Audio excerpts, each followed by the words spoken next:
made my first 4 films in Poland, except one I made in between. That was Le Depart, which I made in Belgium, and I won the Golden Bear in Berlin Film Festival for this one.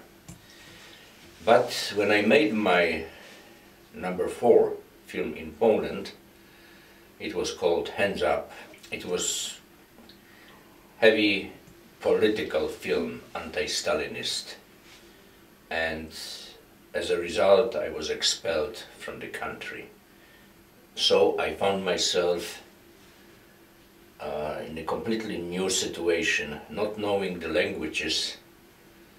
I was looking for a job, you know, just to keep my family alive. And the first offer which came to my hands was the Hollywood production of a historical Napoleonic drama, Adventures of Gerard. It had a great cast: Claudia Cardinale, Jack Hawkins, many well-known actors, but I really couldn't handle this size of the film. I was not prepared to make the big Hollywood production. We were shooting in Italy, and post-production was in London. So early 1970 I find myself in London with a bad movie in my hands and no future. And then, as an act of desperation, I thought maybe I can write a script myself, but still not knowing any English. So I started to write it in Polish, based on a little story I heard, which really happened somewhere in Poland, that the diamond was lost in the snow and that people were looking for it helplessly and they couldn't find it. And my first idea was they should have collected the whole snow and melt it, then the diamond would be somewhere there. Simple and brilliant, and I thought that this is the key scene for possibly my next film.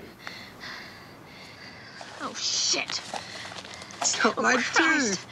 You didn't spit it out, didn't you?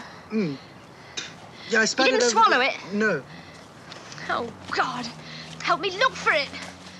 I wanted just to show that I'm capable of making a movie which would consist of the human feelings, of the feeling of love, of jealousy, of typical things which goes between young people.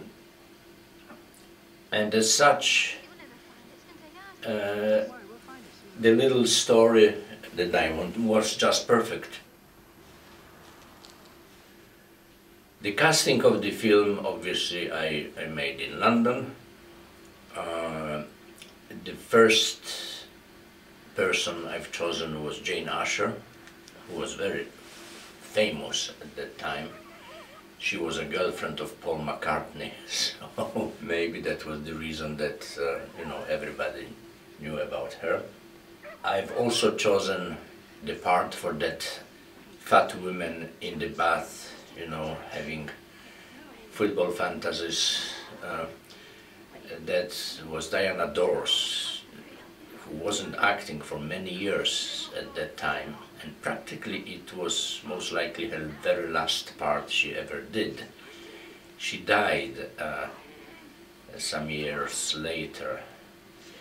You know, she was a famous sex bomb of England, beautiful woman, but at that time she was already getting very, very voluptuous. And then I was looking for the boy.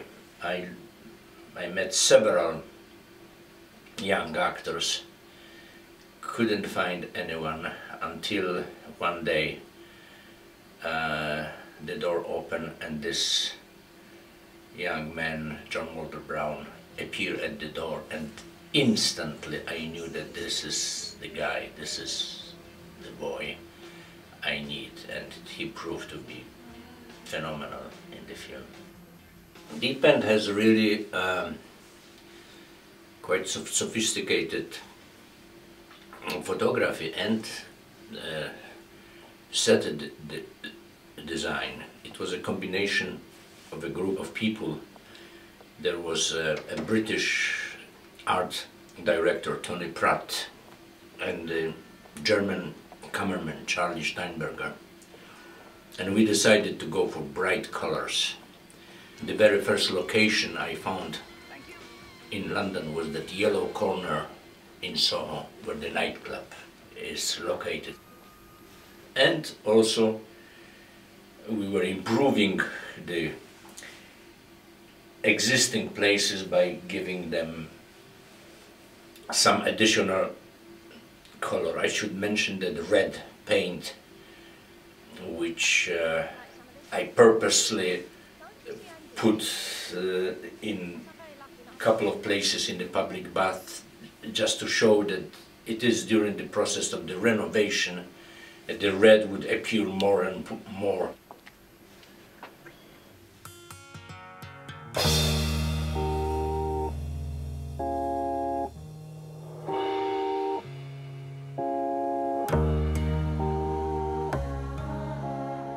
I've seen the restored print of the paint, and I'm extremely happy by the fact that, you know, it's like like the film I made yesterday, and